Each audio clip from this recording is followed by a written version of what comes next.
Hello, everyone. Thanks for coming to our third program. Next program is a slide presentation from Joe Cobden. Joe is an artist, actor, filmmaker, publisher based in Montreal and Halifax. Joe's book, Some Signs, documents the disappearing small business signage throughout Canada. Copies of Some Signs can be found at the welcome desk. These are the signs of the times. Please welcome Joe Cobden. Hi, thanks so much for coming, everybody, and thanks to Marita and Alec and Nick and Andrew and Neil for putting on the event. It's a great event. Hooray! Okay, so yeah, I got this little thing. This presentation is about 4 hours long, so I hope that's okay for everybody. And there's a clicker. So yeah, this version of Some Signs is all about Toronto signage, every Nova Scotian's favorite topic. But I do hope, maybe to do one out here and one in Montreal too. But this is the first one I did. Okay, here we go. I should just say before, I bought this carousel slide projector in Los Angeles in about a year ago in Venice Beach, a 2.5-hour bike ride from my house. And the person who sold it to me for $20 said, just get it out. I hate it. Get this carousel thing out of my life. My husband bought it at a flea market. Also, it has like a few hundred slides in it. I don't know, just get it out of my life. So I took it and hoofed it home like this, riding the bike. And then I found out that making slides of the images from my book would be $16 US per slide. And there are 200 some odd pages in the book, and I couldn't afford that. But like I say, the projector came with a bunch of slides. So I'm just going to show those instead. And you can kind of imagine these are of Toronto signage. Okay, I think that's, let's see. So, Toronto. Oh, and also, I wonder if someone has good eyesight who could just work the focus dial on this. Could you do that? Is that okay? I think it's right, it's one of these guys. Is that it? That's it. So just if it, maybe, I don't want you to have to stand there. I don't know how to do this. Maybe if... Oh, guys, thanks. We should have talked about this a few days ago.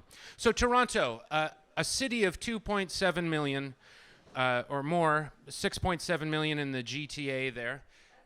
Yes, no, go for it. That's fun. Anybody else? The first slide here is Bitondo's Pizzeria. It's a real hallmark of Little Italy, open for more than 50 years. The Ulster Arms Pub. Everybody loves this one. This was a rooming house and tavern notorious for its many murders. A place known as one of Toronto's worst kick and stabs. It's named for the famed soccer club, only a matter of time before it becomes condos or something like that. The Gale's Snack Bar, the crown jewel of Leslieville. It's been around since the Horse and Buggies. $2.75 for a club sandwich, run by Ida Chan and her family for over 40 years. You can see the lettering starting to slip. I really love that they don't fix it.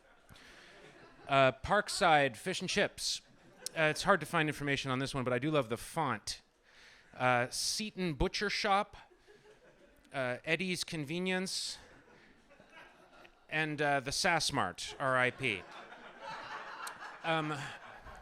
Yeah, so if they're blurry, maybe you could give the dial a twist. I don't know how else to do it. I'm sorry you have to write it. So maybe I can talk about how this book was constructed, how it was born, I guess. Toronto was my first home. My Nova Scotia friends always say you're not real unless you're a Grace baby. I have lived here a lot of my life, but I was born in Toronto. I used to lie about that. Anyway, the writer Michael Redhill has a quote, "I found that through my life living in the city of Toronto, I look above the pizza sign and I look above the other signs and window dressing, and I see evidence of a city that no longer exists in the keystones and decorations that line the tops of buildings. That presence of the old city has always moved me. He wrote a book called Bellevue Square, and I was born in Bellevue Square in 1978. I spent the first year there. My dad was an anti-apartheid journalist from South Africa who came to Canada and got a job reporting for the Toronto Star, and met my mom, who was working in Regent Park with the Toronto Board of Education, and they met and they got married. Dad had a son from his first marriage, my brother Josh, and we lived in Kensington Market, where the Sassmart used to be. I should say that over half of the shops featured in this book are gone since I took the pictures only a couple years ago. The Sassmart was like an early dollar store. I think one of my parents told me that my brother used to spend his allowance at the Sassmart on tchotchkes and porcelain figurines. I was too young, obviously, to have an allowance or anything more than a blurry memory of the store, but when I went into it as a teenager, it felt kind of strangely familiar. I don't know if you've had this experience. My Aunt Libby lived in farmland England and died last year, but I was at 99. I was lucky to have a couple visits with her before she did, and I told her I felt like I'd been there before, and she said, "Yes, a place that knows you." I really like that expression, a place that knows you.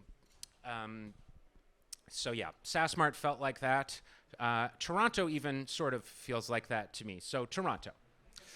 Here we have another great sign, Jack's Milk, Alpha Quality Cleaners, and I've lived in Toronto off and on for my whole life in all parts of the city. It's a really interesting thing to leave it for a few years, come back for a year, leave again, come back again. And it's fun to do that in lots of cities. It really is a thing. I do return there, and I guess that's kind of like these signs. I also lived in Montreal for 20 years, and around 2005, my girlfriend said that she was ready to take the plunge and move to Toronto. And I had a bad attitude about the city then. I said, "Why would you want to do that? Why Toronto? It sucks there." And she said, "Yeah, that's the point." It took me forever to understand that. I think that what she meant was that it was like this sort of blank canvas. Unlike Montreal, where you're kind of sort of locked out in some ways as an Anglo, you can really make Toronto what you want if you can afford it. There's this great opportunity and freedom in the city. In the same way that they turn so many of the houses there into apartments, you can maybe try for a better life there. I think it's one of its virtues, and perhaps one of the reasons it sees 100,000 new immigrants a year. I think 160,000 or so last year. You just got to jump in. And I think she's right about that. So in Montreal, you're basically an Anglo, but in Toronto, who knows what you'll be, you know? Who knows? It's a little bit like Los Angeles in that you have to kind of sort the details out for yourself. It's not a city that will take care of you. Toronto doesn't grow on you, you grow on it. And also like Los Angeles, it's a bit misunderstood. The only way to really know these places in some ways is to live in them. So yeah. I understand that circumstances have become a lot tougher for so many, darker, more expensive, harder to find a place to live maybe, but it still has this feeling of potential to me, and certainly did for these small businesses pictured here. Lots of potential. I don't have much to offer in the conversation about Toronto's identity. There are people much more equipped to do that than me. But it is a conversation that happens a lot. I have described Toronto with great affection, the most multicultural city in the world. I've also thought of it as an airport, which is also multicultural, with the best food court in the world, but sometimes missing something. I don't know, charm maybe. One of its nicknames, the Big Smoke, comes from Australian writer Alan Rayburn, who saw Toronto as a city with a giant reputation with nothing to show for it. People seem to go back and forth with this, lamenting its mistakes, celebrating its virtues. The way I think of it now is as this kind of excited teenager. No, I really do. It's kind of hard to identify because it's not done yet. Feels like it's in motion more than other places. Still, it does have a past, and it doesn't spend a lot of time looking back on it, and I think that's a little bit too bad. A couple years ago, I did a Jane's Walk. Do you guys know there's Jane Jacobs? There's these Jane Walks. They do them all over, but they really love them in Toronto. She was a contemporary of my dad's back in the day, and the historian, I think it was Doug Taylor, went into this amazing detail about the way the city was formed, the architecture, some of the signage, what the buildings had been, and it really changed me. It made me want to be a tourist in my own town. And it made me more imaginative about the city. What was that building? What happened there? One of the times I moved back to Toronto was to pursue a theater director, playwright Daniel Brooks, who became a kind of lifelong mentor, friend, dad, sort of. And we spent a year investigating the city in City Hall mainly. Its history, its demographics, its life on the streets, amalgamation, but a lot of City Hall, watching the councillors argue, and it was during the Rob Ford era, full of dramatic fighting and childishness. It was a luxury to do this work with Daniel, and we made a play called Civility, and nobody saw it. But I think it was good, actually, and it really opened me up to this kind of work and experience of cities, really. And so when the pandemic happened, I had recently rekindled an old romantic relationship, and she lived just outside Toronto, so I wanted to be there. I had to lock in somewhere. Travel was over, so I went to stay with her, but it was a bit like, damn, too much for us. So I looked around for a place to stay in Toronto, and my friend was living in Ithaca, said I could stay in his Toronto house if I packed it up for him. He wanted to sell it. So I parked there. I spent some months there in Koreatown. It was a really janky time, the pandemic, as we all recall. You kind of couldn't do anything. Weren't allowed to go anywhere. So anyway, I borrowed a bike and started biking really far, which I do in LA too. And I'm used to long rides just to get the monkeys out, do something. And the first place I went to was Scarborough, pictured here, kind of 20-mile ride. I wanted to look at the old motels, but quickly I got kind of more drawn in by other signage throughout the city. I've always liked bikes. I like the pace of observation. It's like a sideways scrolling movie, slower than a car, faster than walking. You get these little snapshots of people's lives. Someone sighing at their groceries in the trunk, these little moments. Gets the imagination cooking. You just wonder, what is the story there? It's actually a little bit like finding a box of slides. Oh, and it's nice with all that conversation out there.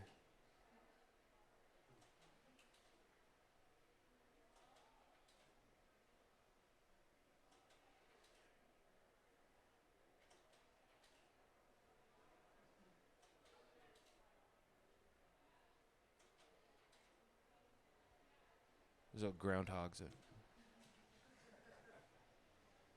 See the cigarette? Oh, yeah. I love the framing of this. It's a really interesting decision. Anyway. Yeah. So I love bike riding for this kind of feeling. But at the time, there was not really many people on the street. Everyone was in their houses. All the shops were closed. So I guess the thing to look at was the signs. I think that pause was really important. Toronto moves so quickly. It's so committed to progress and rent paying, and you never really get to stop and look around. I may be in the minority here, but I kind of missed the pandemic, despite the fact that it was killing and dividing people, and that all of these small businesses were closing. It was good to be quiet together. That pause, we've forgotten it so quickly, and it made me want to really look around. And I've always loved signage. My big brother showed me Beat Street and Breakin' when I was a kid, and I wanted to be more like him, so I learned those movies by heart and loved graffiti in particular. I had even a pathetic tag, sham, a word I really liked, and occasionally would go out bombing with pals in Montreal, especially my friend Alex, who wrote Wreck. He was so good at it and beautified the city, I think, and we loved all the different styles and just eating that culture. Like a lot of graffiti guys, he became a graphic designer, and so I watched that blossom. and just loved signs. In Toronto, there's been this kind of avalanche of guys like Arcade who do more elaborate gold leaf hand-painted stuff, which is amazing, but I like the kind of jankier old signs that no one really ever cares about. Signs that were supposed to be just info but can't really help it. Character just comes out whether or not you like it. They're the kind of underdogs. And they're all the more stark now because they remind us perhaps of a more personal time. They inspire friendliness, I think. And that's a great thing. They're also kind of signposts for us, their consistency in our lives. I think here of, I suppose, the Ardmore or Pilchers or whatever signs all through your chapters in life, they're just still there. It's kind of amazing. They're sort of like jewelry. Oh, that's my mom and I. I snuck that in. Thought that was funny. They're kind of like jewelry, maybe the only jewelry in Toronto anyway, like tattoos, the blue kind, that are faded with 7 digits for phone numbers. It's pretty difficult to find out who made them. I tried, but I couldn't. And I thought of doing the detective work, but, sometimes it's cooler not to know. They were just sort of, Jack's Milk. Doesn't really, they're sort of just practical. I called the book, lastly, Some Signs for a few reasons. I find it hard to talk about Toronto because I don't know enough about it. Was amalgamation the worst thing that happened? Is its orange Protestantism where it gets its tightness? I don't know. I thought about signs of the times, but that would imply I know something about the times, and I really don't. I don't think I've got the best signs in Toronto. It's pretty random assortment from random riding, but I did cover the GTA. These are just some signs. I'd like to do some more signs maybe, and probably will, and some signs Halifax, and some signs Montreal. And if there are any publishers here who received my many, many emails and comments on both business and personal Instagram accounts inviting them to the event, well, I just want to say I love you. The other reason I went with some signs, as pointed out by Ivy Knight, who helped a lot in the final stages, is that some has a different meaning out east, where I also come from. Some fancy, some sweet, some hot. So for me, some has this thing where it's plain and special, something we do out here. These are some signs. These are some signs. So thanks again to everybody, also to Jillian McLeod, who really, really helped with the book and laid it out. And I actually do have a computer with, let's... And I thought I'd just play one of the songs I listened to most while I was riding around taking the snaps. So I'll just put that on and quickly just give you a little show.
That was Joe Cobden.